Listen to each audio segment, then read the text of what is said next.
Hydrogen sulphide class 10 chemistry में 8.4 lesson में ये हम लोग का दूसरा वीडियो है। इस वीडियो में हम लोग हाइड्रोजन सल्फाइड गैस के बारे में पढ़ेंगे। इसका फॉर्मूला है H2S। सबसे पहले देखते हैं कि हाइड्रोजन सल्फाइड का प्रयोगशाला में किस प्रकार निर्माण होता है। फेरस सल्फाइड FeS और sulphuric acid dilute sulphuric acid H2SO4 को एक साथ मिलाने से फेरस सल्फेट और H2S गैस तैयार होता है। इसको बनाने के लिए एक विशेष यंत्र की ज़रूरत पड़ती है जिसे किप्स अपैरेटस बोलते हैं। किप्स अपैरेटस में सबसे पहले एक कोनिकल फ्लास्क, एक बॉटल है। एक बॉटल देखो, ऊपर से गोल और नीचे पॉइंटेड है, और उसके नीचे एक पूरा गोला और एक अर्ध गोलक एक साथ जुड़ा हुआ, एक के अंदर दूसरा फिट किया जाता है। बीच वाले गोलक में FeS फेरस सल्फाइड होता है। ऊपर वाले गोले से H2SO4 डाला जाता है। H2SO4 डालने से वो लिक्विड नीचे पहुंचकर भर जाता है और भर के ऊपर उठता है, FeS के संपर्क में आता है। तो जब नीले रंग का डाइल्यूट H2SO4 जो चित्र में प्रदर्शित किया गया है, नीले रंग से डाइल्यूट H2SO4 और जो गोल गोल पत्थर जैसे फेरस सल्फाइड जो हैं, ये आपस में जब संपर्क में आते हैं तो यहाँ पर एक गैस तैयार होता है जो कि H2S है। इस गैस को निकालने के लिए एक कॉक है जिसे B नाम दिया गया है। उस नल को खोलने से वहाँ से गैस निकल जाएगा। अगर इस नल को बंद रखें तो गैस बनते ही जाएगा। गैस बनते बनते दबाव इतना बढ़ जाएगा कि वो लिक्विड को, डाइल्यूट H2SO4 को नीचे धकेलेगा और FeS से नीचे चला जाएगा।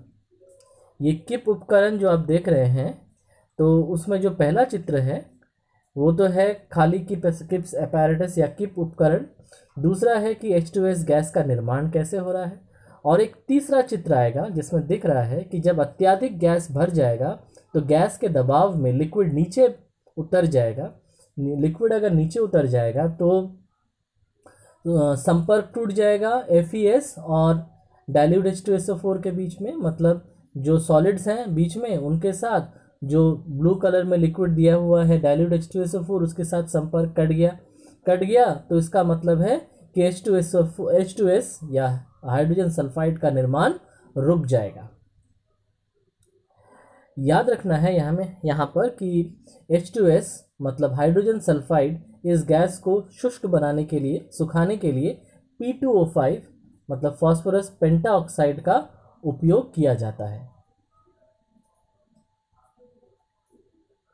H2S के भौतिक गुण, हाइड्रोजन सल्फाइड के भौतिक गुण में सबसे पहले ये रंगहीन है, इसका कोई रंग नहीं होता, लेकिन इसकी गंध बहुत स्ट्रांग है। और ये हमेशा याद रखना है कि इसकी गंध जो है एकदम सड़े हुए अंडे जैसी गंध है। ये बहुत इंपॉर्टेंट है जानना। एग्जाम्स में ये एक सवाल आता है कि कौन से गैस का जो गंध है वो सड़े अंडे जैसी है, तब उत्तर हो जाएगा हाइड्रोजन सल्फाइड H2S। ये वायु से थोड़ी हल्की होती है और ये ठंडे जल में अल्प घुलनशील है। हाइड्रोजन सल्फाइड के रासायनिक गुण, सबसे पहले ये अम्लीय है या क्षारीय। ये अम्लीय है लेकिन ज़्यादा स्ट्रॉन्ग अम्ल नहीं है। ये सॉफ्ट एसिड है या फिर वीक एसिड है। इसे हम लोग हिंदी में मृदु अम्ल कह सकते हैं। ये ऑक्सीकारक नहीं, ये अवकारक है। ये दूसरे पदार्थों का अवकरण कराता है, मतलब इसका स्वयं का ऑक्सीकरण होता है। ऑक्सीजन से प्रतिक्रिया, अगर ऑक्सीजन का अभाव हो तो उस समय ऑक्सीजन के साथ प्रतिक्रिया इस प्रकार होगी कि H2S और O2 मिलकर सल्फर और H2O बनाएंगे, मतलब यहाँ सल्फर का निर्माण होगा। लेकिन जब अतिरिक्त होगा ऑक्सीजन तब वहाँ पर H2S 3O2 के साथ जुड़कर SO2 बना रहा है। तो दोनों इक्वेशंस में अंतर है, सल्फर और सल्फर डाइऑक्साइड का। जब ऑक्सीजन का अभाव है तो सल्फर बनेगा, जब ऑक्सीजन अतिरिक्त है तो SO2 गैस बनेगा। धातुई लवणों के साथ प्रतिक्रिया। अलग अलग धातुई लवण के साथ प्रतिक्रिया करने से अलग अलग रंग बनते हैं, ज़्यादातर काले बनते हैं। उसका एक लिस्ट मैं दे दूंगा इसके बाद। जैसे कॉपर सल्फेट CuSO4 नीला रंग का होता है, उसका एक लिक्विड बनाया जाएगा, उसके अंदर H2S गैस को पास किया जाएगा तो नीले रंग का लिक्विड काला हो जाएगा, क्योंकि वहाँ पर कॉपर सल्फाइड CuS बनेगा और H2SO4 जिसका कोई रंग नहीं होता। देखो इस तरह से टेस्ट ट्यूब में डालने से जो नीला लिक्विड है वो बदल जाएगा ब्लैक में और काली चीज़ें नीचे बैठती हुई नजर आएंगी, अवक्षेप बन जाएगा। तो अवक्षेप यहाँ पर है काला अवक्षेप जो कि है कॉपर सल्फाइड का। नेक्स्ट, लेड नाइट्रेट अगर PbNO3 ये अगर इसके अगर जलीय घोल में H2S गैस को पास करेंगे तो ब्राउन ब्लैक कलर का एक प्रेसिपिटेट या अवक्षेप बनेगा। और अगर सिल्वर नाइट्रेट लेंगे तब उस क्षेत्र में भी ब्लैक ही बनेगा, जो इस चित्र में दिया हुआ है कि सिल्वर नाइट्रेट के जलीय घोल के अंदर अगर हम लोग H2S डालेंगे तो वहाँ पर बन जाएगा ब्लैक प्रेसिपिटेट या काला अवक्षेप, जो कि होगा Ag2S। यहाँ पर एक लिस्ट दिया जा रहा है कि विभिन्न रंगों के सल्फाइड अवक्षेप कैसे बनेंगे। अगर लेड का सल्फाइड बनेगा तो वो PbS lead sulphide brown black, copper का ब्लैक कलर का CuS, सिल्वर का ब्लैक कलर का, मरकरी का, निकल का और लोहे का, इन सब के सल्फाइड्स जो है वो ब्लैक कलर के होंगे। लेकिन अगर कैडमियम का सल्फाइड बनेगा तो वो येलो कलर का होगा, आर्सेनिक का लाइट येलो कलर का होगा, एंटीमनी का ऑरेंज कलर का, जिंक का वाइट कलर का और बिस्मथ का ब्राउन कलर का। तो यहाँ पे एक लिस्ट दिया हुआ है, इससे साबित होता है कि विभिन्न रंगों के सल्फाइड अवक्षेप बनते हैं जब धातुई लवणों से प्रतिक्रिया करता है H2S गैस। नेक्स्ट है हाइड्रोजन सल्फाइड के उपयोग।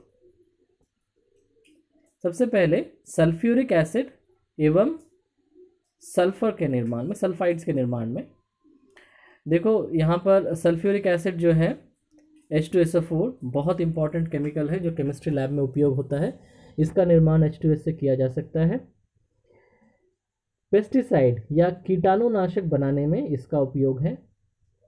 कीटाणुनाशक का उपयोग जितने भी जो मजदूर हैं, जो किसान हैं, जो खेतों में काम करते हैं, वो चाहेंगे कि जितने भी कीटाणु हैं वो दूर रहें पेड़ पौधों से, तो उनकी फसलों को बर्बाद ना कर दें।